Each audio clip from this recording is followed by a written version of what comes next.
Guys आप लोगों ने पीरियोडिक टेबल तो जरूर देखी होगी, लेकिन क्या आपको पता है कि इस पूरी ही पीरियोडिक टेबल में हीलियम इकलौता ऐसा एलिमेंट है जो कि अर्थ के एटमॉस्फेयर में डिस्कवर ही नहीं किया गया। एक्चुअली उसे सन के एटमॉस्फेयर में डिस्कवर किया गया था, इसीलिए इसका नाम ग्रीक वर्ड हीलियोस से इंस्पायर्ड है, जिसका मतलब है सूर्य देवता। वैसे भी हमारे अर्थ एटमॉस्फेयर में हीलियम ना के बराबर है, तो यह कहना गलत नहीं होगा कि हीलियम अर्थ एलिमेंट है ही नहीं। एक बार 4 लड़के मुंबई घूमने गए और वहां पर उन्होंने एक टैक्सी भाड़े पे की। एक्चुअली उस टैक्सी के ड्राइवर सरदार जी थे। अब हुआ कुछ यूं कि बोरियत की वजह से वो चारों लड़के जोक्स क्रैक करने लगे और उनमें से कुछ जोक्स सरदारों पर थे।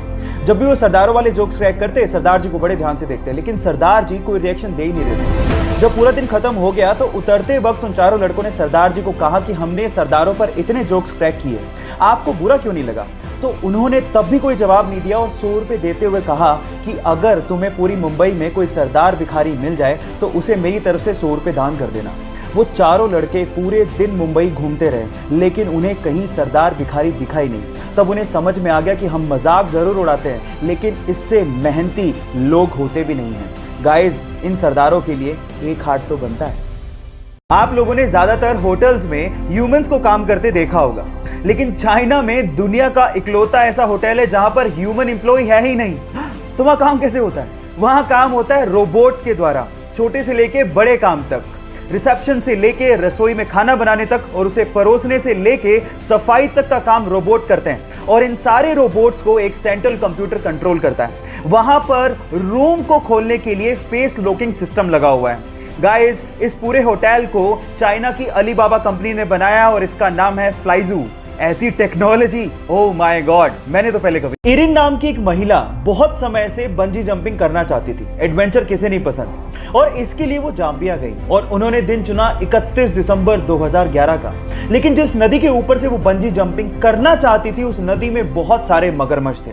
जैसे ही उन्होंने छलांग लगाई, उसके बाद वो हुआ जिसका उन्होंने सपने में भी अंदाजा नहीं लगाया था। वो जैसे ही कूदी, रस्सी टूट गई और वो सीधे उस नदी में जाके गिरी जहां पर बहुत सारे मगरमच्छ थे।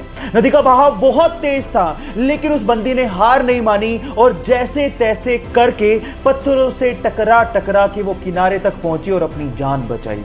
कभी कभी एडवेंचर हमारे लिए लेने के देने कर देते हैं, लेकिन इस महिला की जाबाजी के लिए 1 लाइक तो बनता है। गाइस, मान लीजिए कि अगर आपको कोई पेंटिंग बनाने को बोले तो सबसे पहले आप क्या ढूंढेंगे? Pencil, colours. लेकिन इटली की एक आर्टिस्ट गिउलिया बनाडेली पूरी दुनिया की पहली आर्टिस्ट है जो कि कलर्स का इस्तेमाल करती ही नहीं है। वो पेपर पे कॉफी को गिरा के अपनी आर्ट बनाती हैं और ऐसी क्रिएटिविटी शायद ही आपने कहीं देखी होगी। और वो दुनिया की पहली ऐसी आर्टिस्ट हैं जिन्होंने कॉफी आर्ट को इंट्रोड्यूस किया है। क्या आपको पहले से बात पता थी? और नहीं पता थी तो चैट सेक्शन में लिखना मत भूलिएगा। गाइस, ऐसी इंपॉर्टेंट इंफॉर्मेशन के लिए शेयर, सब्सक्राइब एंड लाइक। मिलता है अगली वीडियो में।